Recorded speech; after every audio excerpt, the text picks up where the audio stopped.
ki leti na moj račun. Nekateri mi namreč poskušajo očitati, se jim to ne more uspeti, ampak vseeno poskušajo očitati, da so tale predavanja prezahtevna za vas in da so tako zahtevna, da jih še odrasli ne vem, na koga pri tem mislijo. Sem kritika poleti na obe smeri, in na nas in na vas. No, hvala za to pripombo. Hvala za to pripombo, kaj ti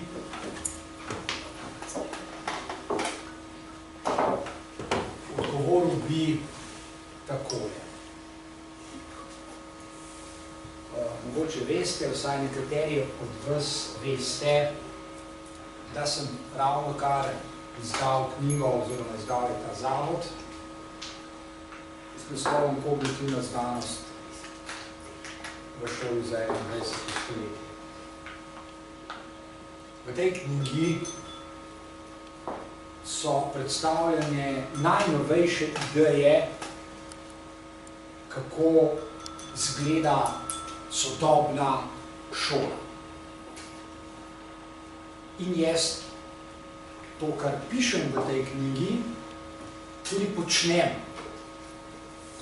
vsak četrt tukaj. In če te stvari delujejo na Švedskem, na Finskem, na Škotskem, v Avstraliji, v Novi Zelandiji, v Združenih državah Amerike, in v Angliji, v Nizozemskem in drugje, potem delujejo tudi tukaj. Če pa so nekateri ljudje še vedno v 20. stoletju, živijo še vedno v 20. stoletju, je pa to seveda njihov problem, kot pa moj.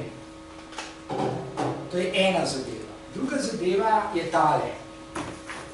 Jaz poskušam skozi naša srečanja vzbuditi pri vas željo, ali pa če hočete interes, ali pa še raje strast do znanosti. In tudi veliko krat rečem, da lahko milijon teh detajlov, ki jih jaz tukaj kažem, to je za ozadje. To je zato, da malo popestrim zadevo. Jih lahko mirna duša pozabite. Mirna duša jih lahko pozabite, ker me zanima odnos do znanosti, ki ga jaz tukaj gojim.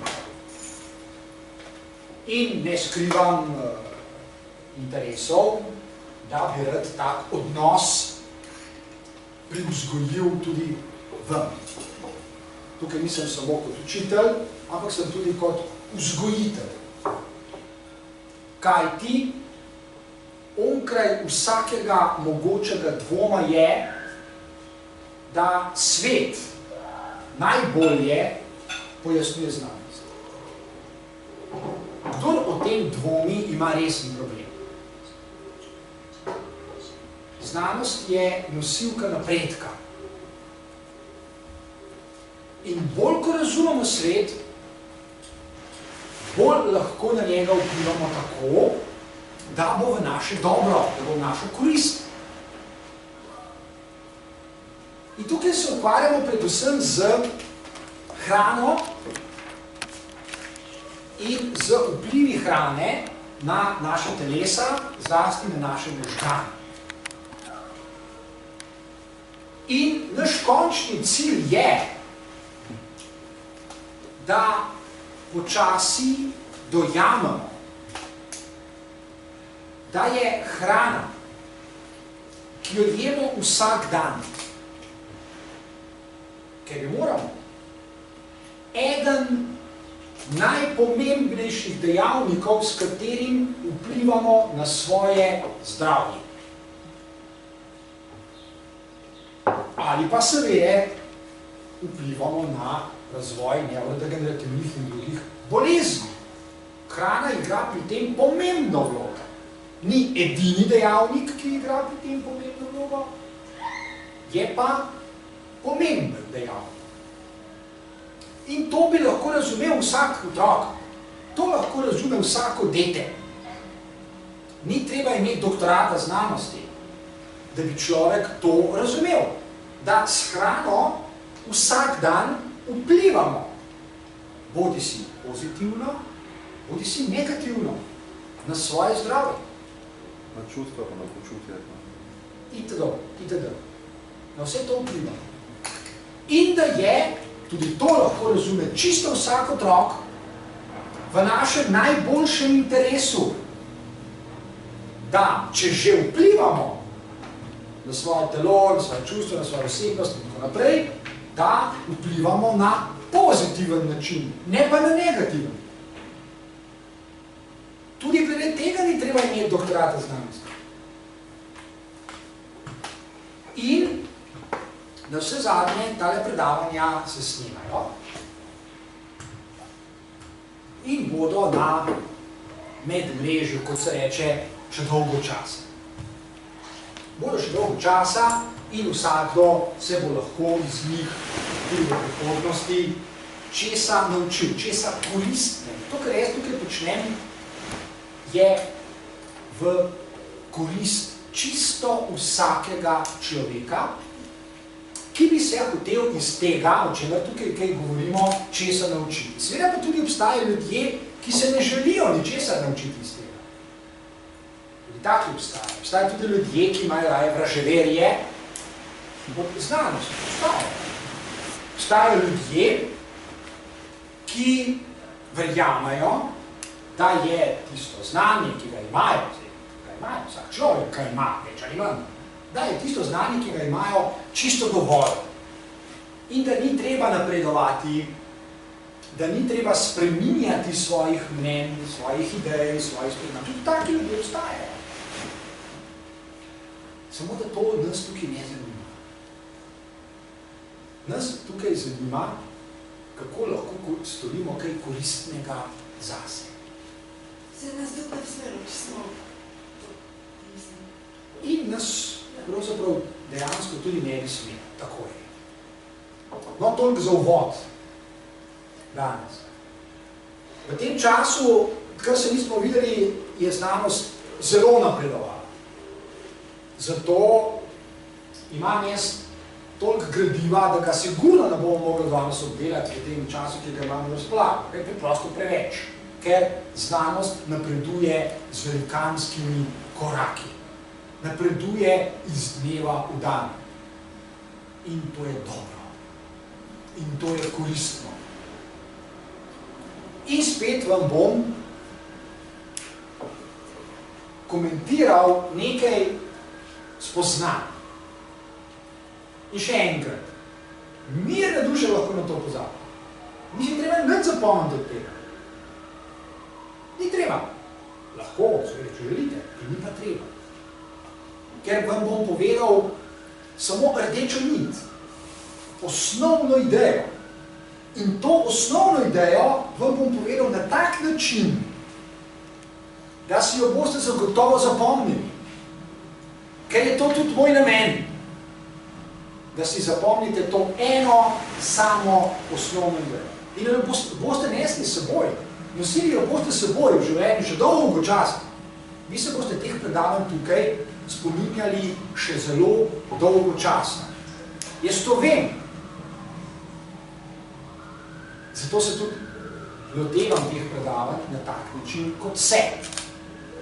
Torej ne skrivam, da želim vplivati na vas. Jaz ne blefiram in se ne sprenevedam v smislu, ne, jaz sploh ne želim vplivati na vas, vi ste svobodni, delite, kar hočete. Ne, jaz hočem vplivati na vas. In jaz hočem vplivati na vas v pozitivnem smislu. Ja, to je dobro, če bi tega nam želeli, vam tega itak ne dovolili, itak nas ne bi tlemo. Hvala lepa. Moje je to čisto sam, kamere, tako da... Odlično. Potem lahko nadaljujemo. Torej, prva raziskava, jaz bom povedal par stavkov, povedal bom zato, ker je fenomenalno, ker je izvrstna. Govori o tem, da imate v svojih možganih posebno vrsto celic, ki se imenujejo mikroglija. Posebno vrsto celic, ki tvorijo približno 10 do 15% vaših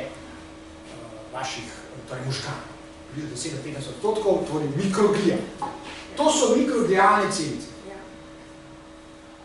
Vse, kar si velja zapomniti, je, da so te celice, to niso nevroni, to so nevroni. Te celice so izjemno pomembne, zato ker tvorijo nekakšen imunski sistem v možganih. In to je zelo dobro, da imamo imunski sistem, ker že ime vam pove, da tvori obrambo. Te celice so izjemno pomembne, ker so zmožne prepoznavati vse tisto, kar škodi, ali pa kar bi lahko škodilo možganom. Tiste celice, na primer, deformirane celice, poškodovane celice, napadajo, to imunski sistem dela. In jih razgradijo s pomočjo encimov in s tem varujejo možgane. Torej, velja si samo za to zapomniti, da imamo v možganih celice, ki nas varujejo pred napadalci. Pred mikroorganizmi, na primer, ki lahko bi poškodovali naše možgane. Zato je zelo fajn, zelo radi imamo te celice.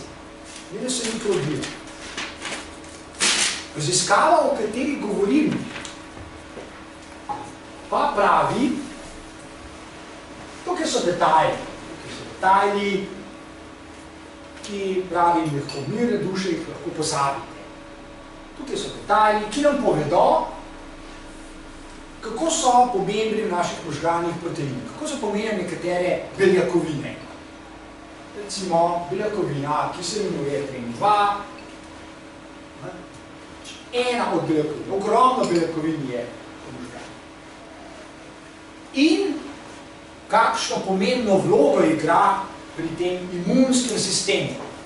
Tukaj vidimo, kako mikroglijalne celice potujejo, postanejo aktivne, pod določenimi pogoji, potujejo možgani, dobesedno, na mesto, na tista mesta, kjer bi prišlo, ali pa je prišlo do kakšne poškodbe nevronov. Kaj do tega pride? So poškodovane in te mikroglijalne celice poskušajo te poškodbe popraviti. Vidite, plaki, mrtve celice in tako naprej, ostanki, da bi jih odstranili. In to mikroglijalne celice tudi delajo. Se pa lahko zgodi, da pride do kakšnih sprememb, takih sprememb v možganih, ki jih nočemo. V tistih primerih pa se te zadeve mačkrat spremenijo in imunski sistem ne deluje več tako, kot bi moral, oziroma kot bi mi radi. In takrat pride tudi določenih sprememb v delovanju nevronov. Mi smo že velikokrat rekli, naši nevroni potrebujejo zelo veliko glukoze. Glukoza je sladkor in je vir energije. In možgani potrebujejo zelo veliko glukoze. Zato smo zainteresirani, da ne pride do kakšnih sprememb, do upada porabe glukoze v možganih. Tega ne želimo, tega ne malo, ker to ni dobro. Zato smo seveda zainteresirani, da te mikroglijalne celice opravljajo svoje delo tako, kot je treba. Zakaj vam to pripovedujem? To vam pripovedujem zato, ker igra v tem procesu, pustimo zdaj detajle, igra pomembno vlogo hrana, ki jo uživamo. Uživati je pa moramo. Vsak dan igra pomembno vlogo. V nadaljevanju danes bomo še videli, kaj podrobno to pomeni. Toliko za uvod. To je druga raziskava, vidite, objavljena je bila, danes je 8.6., objavljena je naprej včerajšnja. Raziskava, ki po nam pove nekaj fantastičnega. To je spet zgolj za informacijo, zgolj za to, da ponazorim, kako fantastična je sodobna znanost in kako hitro napreduje. Vidite tukaj en zapis, ki sem se ga počrtal, F8TNF. Tudi to lahko mirno še pozabimo. Neka molekula, ime, tehnično ime, molekulo, ki jo zelo s pridom uporabljajo znanstveniki oziroma v klinikah, ko pride do tega, da se človek znajde v položaju, da se razvijajo tumorji. To je spet nekaj, česar nočemo. In zahvaljujoč znanstvenikom, ki so sintetizirali to molekulo, lahko danes rečemo, da poznamo zelo natančno, zdaj delajo eksperimente ne samo na miškah, ampak tudi na ljudeh, poznamo zelo natančno vrsto mehanizmov, vrsto procesov, vrsto zakonitosti, ki nam pomagajo vplivati recimo na zdravljenje tumorjev oziroma raka. O tem vemo veliko, ne vemo vsega, in pa res, da ne vemo ničesar, vemo veliko. In ta raziskava spet zgolj za ponazoritev pove, kako je ta molekula, vidite zdaj napis te molekule tukaj zvoraj, kako pomembna je. Deluje na nek način, če bi uporabil to metaforo, tukaj tudi piše, kot detektiv. Ko jo vnesemo v telo, v žile, v kri, potuje po telesu, vidite, in tukaj piše ta molekula, F8TNF, ta molekula prepozna rakaste celice. Prepozna rakaste celice in vpliva na naš imunski sistem, natančno na tele celice, ki so te celice, tako, da prepoznajo, da te celice prepoznajo, torej tumorske celice jih uničijo. Pravi, spet govorimo o imunskem sistemu. Mi znamo spodbujati imunski sistem, ga izboljševati, da deluje še bolje, kot sicer, zato da smo zdravi. In zdravi želimo biti. In zopet ima pri tem določeno vlogo hrana. Zopet, vedno je rdeča nit vsega tega, kar pripovedujem, je hrana. Kar pomeni, da ni niti slučajno, ni vse eno, kaj jemo. In da, hvala Bogu, vemo veliko o tem, kaj jesti in česa raje ne. In pravzaprav je to vse, kar vam jaz tukaj pripovedujem. To bomo preskočili, to je samo za ponazoritev. To so še detajli, ki mogoče bolj zanimajo mene, za vas to ni toliko pomembno. Detajli tistega, kar sem prej povedal, kako molekula vpliva na te celice, da prepoznavajo. To so proteini, beljakovine, ki jih najdemo na površju tumorskih celic, jih prepoznajo, odkrijejo, vejo, katera celica je tumorska, jo ločijo v zdrave celice in jo napadajo, tumorsko namreč, in jo uničijo. Govorim o tem, kar imamo v svojem telesu, se pravi imunski sistem, in govorim o tem, kako lahko pomagamo imunskemu sistemu, da smo čim dlje zdravi. In to je v našem interesu. Mislim, da se glede tega ni mogoče ne strinjati. Rekel sem že dvakrat, da ima določeno vlogo lahko celo precej pomembno vlogo pri delovanju našega imunskega sistema hrana. In dokazov za to imamo veliko. Tukaj je še ena raziskava, ki so jo priobčili na Univerzi Uppsala, maja, 31. maja letos, se pravi, en teden nazaj. Najnovejša raziskava, ki nam pove še nekaj, kar je spet v kontekstu tega, o čemer danes govorimo. Tole je izraz epigenetske spremembe, ki si ga velja zapomniti, ni pa tudi nujno, da si ga ne.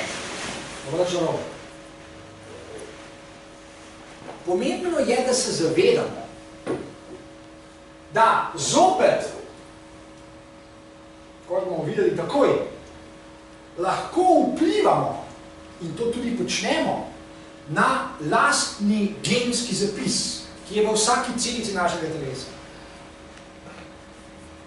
In vidite, definicijo epigenetskih sprememb. To so kemične spremembe. Epigenetske spremembe so kemične spremembe, ki vplivajo na naše gene, tako, da so neaktivni ali pa aktivni. Torej, obstajajo spremembe, kemične spremembe, ki so take, da je od njih odvisno, ali bodo kakšni geni vključeni, bodo delovali in bodo počeli tisto, kar pač se od njih pričakuje, ali pa ne bodo aktivni. Najlepše pri tem pa je, vidite, da zopet, kot je zapisano, dobro znano je, piše, dobro znano je, da dejavniki okolja, dejavniki fizičnega okolja, v katerem živimo, in pa, poglejte, faktorji življenjskega sloga, se pravi, način, kako živimo, koliko se premikamo, kaj jemo, kaj počnemo pač v svojem sedanjem življenju, koliko smo pod stresom, v kakšnih medsebojnih odnosih smo in tako dalje. To so faktorji, dejavniki naših življenjskih slogov. Eni ljudje živijo tako, eni pa drugače. Eni ljudje so s svojim življenjem bolj zadovoljni, drugi so manj. Eni so bolj pod stresom, drugi so manj pod stresom. Eni so večkrat pod stresom, drugi so manjkrat pod stresom. Eni so bolj depresivni, drugi so bolj veseli, itd. itd. Spravi, teh dejavnikov je veliko. Vidite, in tukaj jasno piše. Med te dejavnike zopet sodi, pogledajte, hrana. Vedno znova naletimo na hrano. Torej, da dejavniki, dobro znano je, da dejavniki, kot je hrana oziroma izbira hrane, ker mi lahko izbiramo. Nismo nujno vezani, da jemo tisto, kar nam daje. Ni nujno. Izbiramo hrano. Smo svobodni. Zopet smo pri tem, lahko izberemo eno hrano ali pa drugo. In pri tem je pomembno natanko to, s čimer se mi tukaj ukvarjamo. Znanje, da bi izbrali dobro hrano, ki jo bomo jedli, je dobro pred tem imeti znanje, katera hrana je dobra. Saj nam ni ptičica povedala, katera je dobra. Mi se moramo naučiti, katera je, oziroma katera ni. In to lahko naredimo, naprimer tako, da hodimo na jutrnjega predavanja. In spet se ni nujno, da hodimo. Lahko pa hodimo. Ok, spet smo pri tem, da izberamo. Okay? Med te dejavnike, med katerem lahko zbira vsega tudi kajenje, izpostavljamo recimo kemikalijam, zdaj je to zelo dobro vedno ljudje, ki živijo na Vrhniki, tam blizu, da vse te dejavniki iz okolja, hrana, kemikalije, kajenje in tako dalje, lahko vodijo, lahko povzročijo, lahko pripeljajo do epigenetskih sprememb. Kaj so epigenetske spremembe? So kemične spremembe, ki vplivajo na to, kateri geni bodo na primer aktivni ali pa ne bodo aktivni. To je ekstremno pomembno spoznanje, da je delovanje našega genskega sistema, našega genoma, v določeni meri seveda, ne absolutno, ne v celoti, do določene mere, odvisno od okolja, v katerem živimo, od načina, kako živimo, od načina, kaj pijemo, od vrste hrane, ki jo uživamo, kaj pijemo, kaj dajemo v svoje telo. Mi smo spet tam, kam se vedno znova vrnemo. Ker pa imamo možnost izbire, gremo naprej. Študije. Vedno znova se sklicujemo na študije. Tukaj ni nobenega čaranja, tukaj ni nobenega izmišljevanja. Da si enega stavka nisem izmislil, ki ga tukaj Torej, prejšnje študije, na katere se pač ta študija sklicuje, na koncu so navedeni viri, to nas zdaj neposredno tako zanimalo, nekatere so, lahko bi si pogledali, ampak nas ne zanima.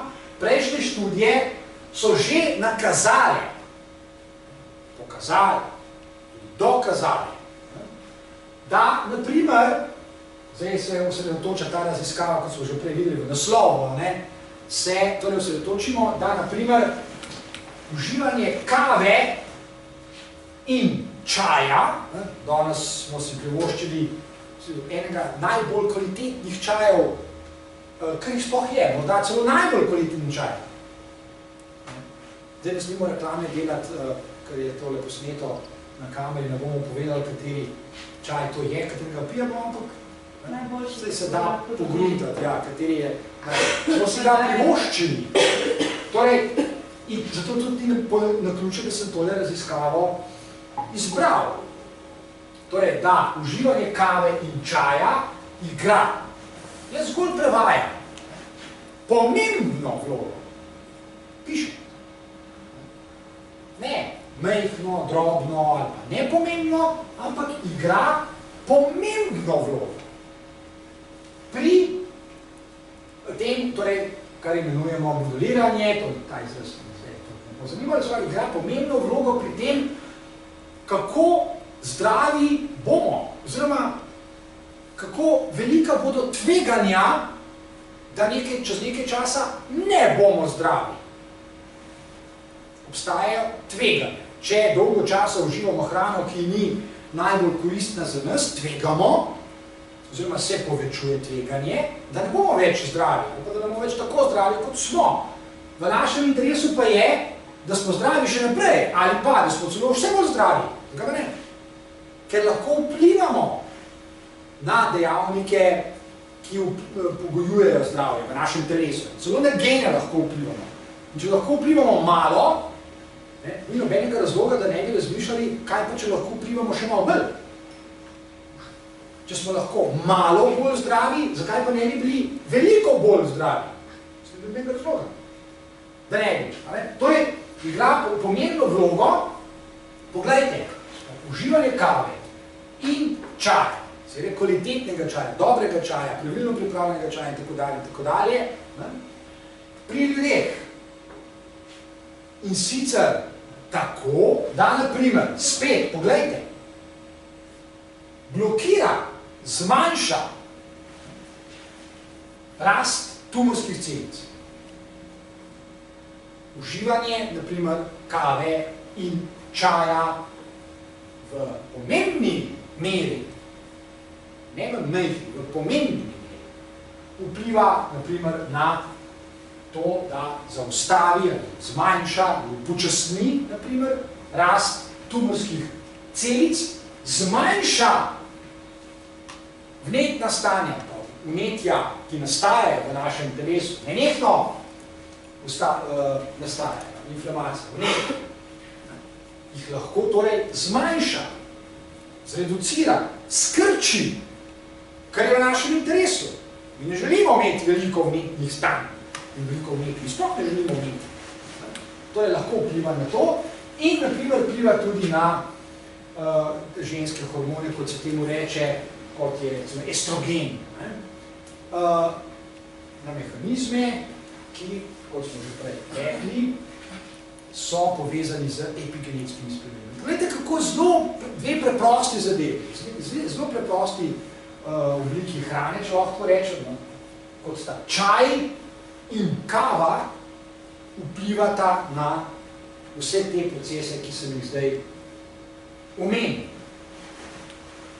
In nobenega dobrega razloga ni, da če se človek odloči, naprimer, za uživanje kave ali čaja, da ne bi pil kvalitetne tekočine, oziroma da ne bi pil najboljše, najbolj kvalitetne. Ne vem razloga, zakaj ne bi. Oziroma, vidim vse razloge, zakaj bi. No in ta raziskava, ki sem jo omenil, je še ena v vrsti raziskav, ki potrjuje, kako pomembno vlogo ima recimo uživanje čaja, tudi kave, te procesi, ki sem jih govoril. Še ena raziskava, rekel sem, da jih je bilo res veliko v tem času, objavljena 1. junija. Takrat smo bili na taboru. Takrat, ko ste bili na taboru. Ja. No, še ena raziskava. Medtem, ko ste bili na taboru, sem jaz pač bral te raziskave. Vse prav, vsak dela svoje. Na taboru jaz pomenem članke, to knjige se. Torej, pogledajte, nova študija, ki je narejena na en poseben način. Študija, in sicer tako, da so uporabili, gledajte, je to unique source, BBT, se pravi zob, od majhnih otrok so uporabili, da se otrokom zobje, ki celo prvi padajo in mene škode, meni otrok ne je poškodovan, niso, kakšnega zaklada. So vzeli in so z laserjem, z laserskim žarkom, so preverjali, kaj vse se nalaga v tem v zobu, kaj se nalaga. Zlasti jih je zanimalo, bomo videli kasneje, ali ima to, kar se nalaga v zobu, v zobeh, kakšno povezavo z tako diagnozo, kot je avtizem. Za avtizem. To je unikatna raziskava, res nova raziskava, ki je potrdila tole. Kaj vidite, to je zob, mi takole z laserjem obstreljujemo in ugotovimo iz ostankov, ki se sprostijo, koliko je naprimer takih elementov, kemičnih elementov, kot je mangan, koliko je cinka in koliko je svinca. Zdaj, to gre za ekstremno majhne količine.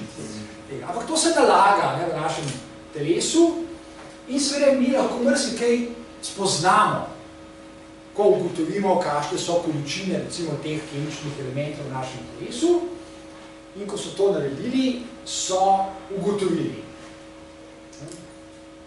V zobeh, ki so jih dobili, vzeli otrokom, so ugotovili to. Tukaj je referenca, kateri center za avtizem, kje je tako, so ugotovili, da obstaja določena povezava med količino mangana, ki ga lahko najdemo recimo v otroku, v zobu, naprimer, v zobeh, in tveganjem, da se bo pri njem razvil avtizem. Odkrili so povezavo, ta povezava ni vzročna, obstaja pa določena povezava, ki jo tukaj spet zgolj navajam zato, da bi še enkrat videli, kako so pomembne povezave med diagnozami, kot prej smo govorili, tumorskih celicah, zdaj govorimo o avtizmu, in hrano. Hrana. mangan. V tem primeru govorimo o manganu, ki ga je v našem telesu, kot smo rekli, zelo malo, ampak, če pride do sprememb, to so majhne spremembe, ki pa jih lahko detektiramo. Če pride do sprememb, v napačno smer, seveda, poglejte, tukaj so spremljali noseče ženske in spremljali tudi njihove otroke v nekaj mesecih po rojstvu, odkrili, da obstaja torej povezava med manganom in tveganjem za razvoj avtizma in sicer to z verjetnostjo, da bi to lahko napovedali od 8 do 10 let kasneje, se pravi 8 do 10 let prej, lahko napovemo, ali se bo pri nekom razvil recimo avtizem ali ne. To je fantastičen dosežek znanosti. Se predstavljate, toliko let vnaprej lahko napovemo, samo na podlagi tega, koliko ima teh elementov, kemičnih elementov v telesu, kamor sodi predvsem mangan. Mangan je kemični element, ki ga najdete zlasti v tej hrani, ki je tukaj našteta. Pomembno je, ker znamo angleško, če preberemo, recimo v katerem sadju je, v katerem česnu je, v rižu je in tako dalje, in tako dalje, v bananah je, v pšenici je in tako dalje, v figah je, vse znate, ne? Skratka, vidite zlasti v zelenjavi, v rižu in tako dalje. Spet, pridemo do zelo preprostega sklepa, čeprav gre za majhne količine tega elementa. Ima pa pomembno vlogo pri razvoju recimo take bolezni kot je avtizem, stanje kot je avtizem in kako pomembno torej je jesti, naprimer, velja tudi za nosečnice, se smo rekli, 8 do 10 let preden se razvije avtizem. Kako pomembno je, naprimer, jesti kaj od tega.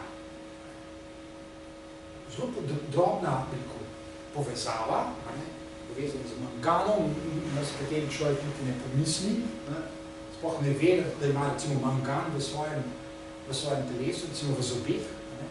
Pa vendar, pogledajte, tako mala količina mangana, pa tako drobne spremembe, kakšne daljnosežne posledice ima to lahko in prispeva k temu, ali bo nekdo avtist, ali pa ne bo. Kako zelo pomembno še enkrat je jesti, naprimer, to sličico sem izbral, to je tako lepo, to je ena od tistega, kar smo prej povedali. Še ena raziskava, da je objavljena pri včerajšnjem, da so res pridem. Veliko. Ta raziskava je bila objavljena pred včerajšnjem, še ena raziskava na isto vižo, na isto temo. Včasih kdo misli, da recimo celoti kakšne diete. Zdaj le kdo, oziroma se je že skoraj, poletje, treba malo skušati, ker gremo pol na plažo in nove kopalke gori, skratka. In se potem lotijo kakšne diete. In, poznate to. Gleda to, da se smijete, to je sklepno, da poznate ta princip. Ampak, ko se ljudje lotevajo diet, se jih pogosto lotijo z enim upanjem, da lahko na hitro nekaj spremenijo. Danes je 8. junij, če hočete poleti nove kopalke gor dati, nimate prav veliko časa, ker poletje se začne čez 13 dni, mislim tisto. Po učenih principih. Čez 13 dni, se pravi, treba, če še do zdaj niste začeli hujšati, treba samo vprašanje. Vprašanje, kaj ti na hitro ne gre. Preprosto ne gre. In veliko ljudi ima težave, ker mislijo, da bodo nekaj časa hujšali, ne vem, par mesecev, pol pa vse v redu. Ne bo. A veste, zakaj tudi ne? Med drugim, zato ne, ker se telo, obstaja tudi posebni nevroni v možganih, upira hujšanju.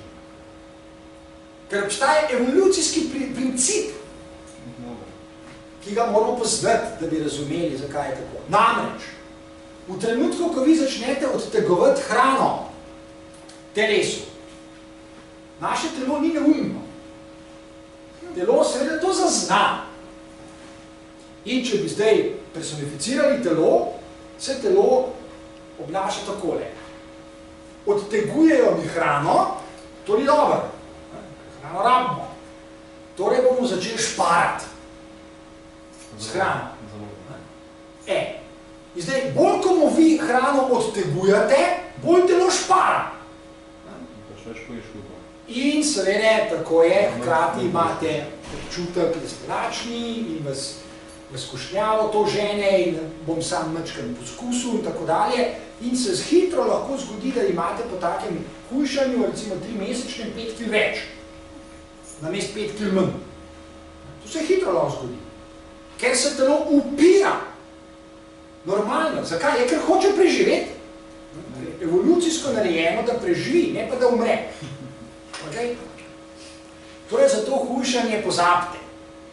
Na hujšanje pozabite. Čisto nekaj drugega, ljudje mislijo, da bodo skušali, če bodo na mesto enega kosa kruha vzeli samo 3/4. Ne, kako so ne prahe. Pa bomo samo pol koščka salame. Skregano s pametjo. Čisto nekaj drugega pa je, če pomislimo na en izraz, ki smo ga prej že videli, to pa je a lifestyle. Se pravi, način življenja. Način življenja, zdaj mislim predvsem na način življenja, ki ne potrebuje čisto nobenih diet. Zakaj ne? Zato, ker obstaja način življenja, ki nam omogoča, da uživamo tako hrano in se zraven še premikamo in počnemo še cel kup drugih stvari, da nam hujša sploh ni treba. In ker nam ni treba, se pač tega tudi ne lotevamo in nimamo težav. Torej, govorimo o načinu življenja. Seveda, način življenja je pa nekaj, kar ljudje gradimo, ustvarjamo dolgo časa. Načina življenja tudi ne moramo spremeniti čez noč. Ne moramo kar reči, ok, od jutra naprej bom pa je živel na drugačen način. Ne boš, ker se ne da, ker ni tako preprosto. Ampak dolgoročno je pa seveda tudi na to mogoče živeti. Vsaj v določeni meri, no, če že ne čisto v celoti. Recimo, ko naredite kaj takega, kot sem jaz, da postane post enkrat na teden, del mojega življenja, mojega sloga življenja. Jaz se ne pustim zato, ker bi moral skušati. Meni misel ne pride, da bi hujšal. Rabim čisto skušati. Je post torej del mojega načina življenja. Kar seveda pomeni, da se ne bom pustil samo 3-krat ali pa 4-krat, pa preko dosti je bilo nič več, bilo čist preveč. Jaz se bom pustil do smrti. Jaz se bom siguran pustil, če bom recimo v soboto umrl, jaz imam ponovadi po petkih post, bom jaz imel v petek post. V soboto bom pa rekel, da dosti je bilo, ampak v petek bom jaz imel post. Zakaj? Ker je del mojega načina življenja. Okay? No in zdaj, torej, če pogledamo še eno raziskavo, spet detajli lahko preskočimo, to vas ne zanima, ni pomembno, to bom sam jaz imel, zdaj, ki je za kakšno predavanje, kakšno drugo predavanje, bla. To danes je bilo v Združenih državah Amerike, v državi Teksas, v Austinu, spet, lep stavek. Danes smo en tak stavek že slišali prej, ko smo rekli nekaj o kavi in čaju, in potem bla, in smo se ga danes tudi privoščili. Še en lep stavek. Ko jeste, ko uživate, recimo pri kosilu, pri večerju, ali kjerkoli drugje, kaj takega, kar je kari. In tudi, če ne veste, kaj kari je, pogledajte na Wikipedijo, skratka zlahka naučite, kaj to je. Pa recimo, če jeste še jabolka, zdaj so taka, so drugačne, jih malo odsvete, jih ne odsvete, se ni pomembno, jih malo pražite, se vseeno, pač jabolka, bomo rekli je. Kari in jabolka. Ko to jeste, uživajte, ne samo v hrani, uživajte tudi v dejstvu, da jeste nekaj, kar je za vaše telo koristno, kajti to nekaj, kari in jabolka, seveda lahko jih tudi zapečete, lahko jih, to ni pomembno. To nekaj lahko igra pomembno vlogo pri stradanju, ne ves, ker veste, ne stradate tega, pri stradanju ali pa celo preprečevanju rakastih celic. Se pravi, ko vi to jeste, rakaste celice stradajo. Super. Če jih imate, če jih nimate, pa sploh vsi veseli. Ampak recimo, nove raziskave, kot je tale, dokazujejo, da obstajajo naravne sestavine. Spet smo pri besedi hrana. Obstajajo naravne sestavine v hrani, ravno kar smo omenili. Kari, omenili smo jabolka. Prej smo omenili kavo, omenili smo čaj. Če ste opazili, nič nismo spregovorili o kakšnem mesu. Sploh pa ne o rdečem mesu. Smo rekli čisto nič. Torej, nove raziskave v naravne sestavine, ki najdemo v hrani, ki zajemajo naravne sestavine, recimo kurkuma oziroma ingver,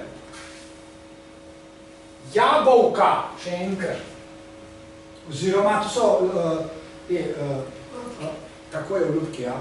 Jaz se spomnim, a veste, ko sem bil otrok, smo imeli tako navado, smo imeli doma štedilnik na drva, krat ni bilo radiatorjev.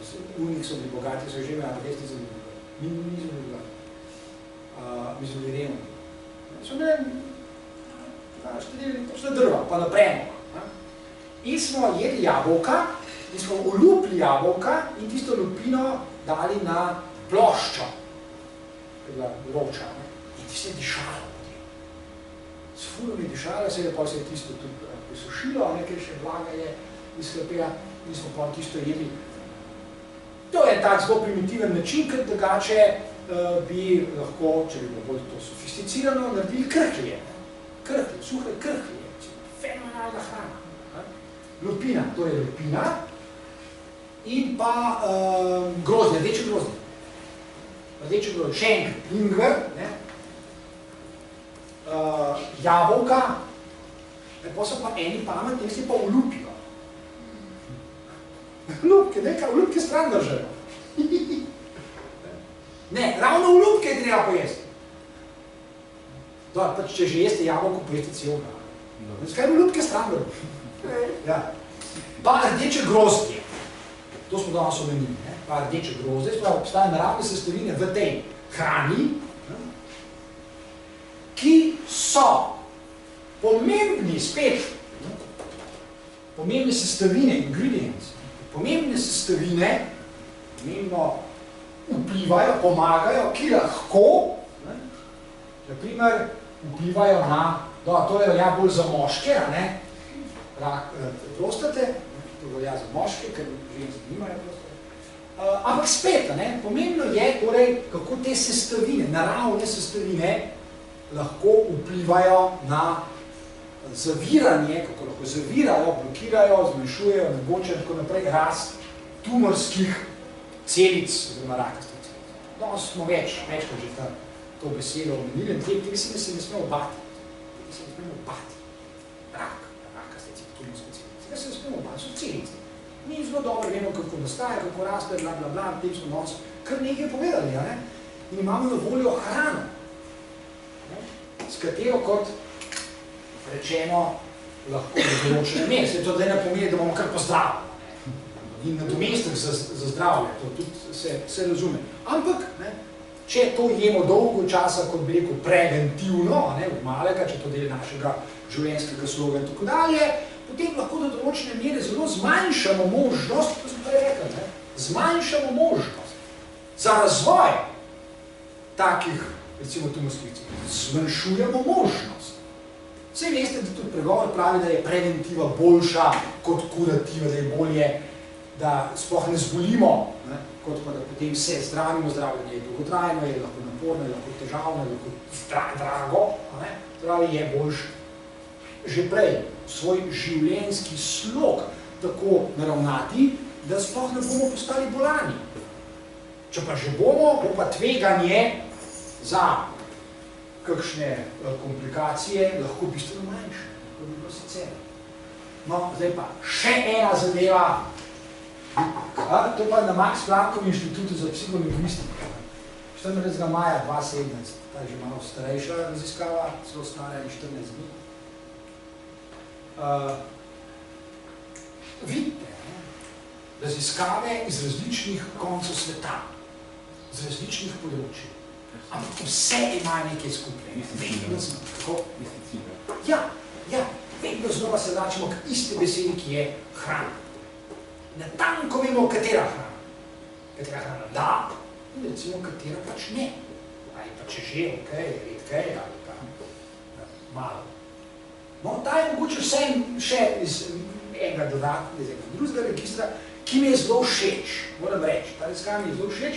Kot vidite, to je raziskava, ki so jo naredili pri glavnem šlo za ženska, ni nujno, da so ravno ženske, tudi moški seveda, pri ljudeh, ki so se zaradi razmer, v katerih so živeli, recimo so živeli v revnem okolju, so niso mogli naučiti dovolj zgodaj, naprimer brati, pisati in tako dalje, so šele kasneje, recimo v kakšnih revnih afriških vaseh, v 30 letih, so bili ljudje stari že 30 let, 30 let, 20 in tako naprej, ker so razmerno pozno. In so jih učili brati. Branje je super, fajn, dobra zadeva, ki je med drugim ključno povezana z nečim, kar je meni zelo blizu in zelo rad, tako dalje, in se s tem ukvarjam že vse življenje, to so knjige. Nujno so knjige, časopisi, digitalni zapisi, ni važno, pomembno je branje. In ko rečem branje, rečem veliko branja. Mislim, da veliko branja. No in vidite, ta raziskava je pokazala, kako izjemno, amazing, skoraj neverjetno, skoraj čudežno, osupljivo, fleksibilni, oziroma, če hočete, učljivi so naši možgani. Prilagodljivi, fleksibilni, elastični. Kako veliko se lahko naučijo. Tudi so razmerno, kasneje, pozno v življenju, pri 30 letih se naučimo, pri 30 letih se pričakuje, že zdaj ne znamo.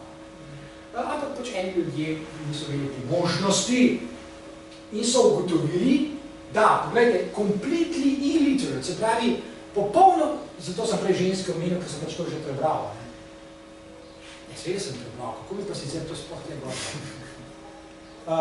Torej, popolnoma nepismene ženske so sodelovali pri tej raziskavi in so jih učili brati, 30 letih starosti, naučili so se pisati in brati torej še v 6 mesecih, v pol leta, ampak znanstveniki so spremljali, kaj se dogaja v njihovih možganih. Noro. To je noro, popolnoma noro. Kot vidite že spet iz naslova. Sploh ne treba iti v detalje, da nam spet kdo učitev, da Luther govori stvari, ker je še starejši, ne razume. To je zelo preprosto, to je bil sam dojenček, profoundly, se pravi močno, globinsko, če hočete, temeljito, izrazito preoblikujejo možgane. To je je vse, kar treba vedeti. Te žuzga, pustimo detajle. To bo že Rutar bral za kaj svoj življenje. Branje, učenje branje kot tako, ali če hočete, veliko branja. Meni vseeno pravzaprav česa. Časopis berete, knjige berete, pesmi berete, meni vseeno kaj. Važno je, da je veliko.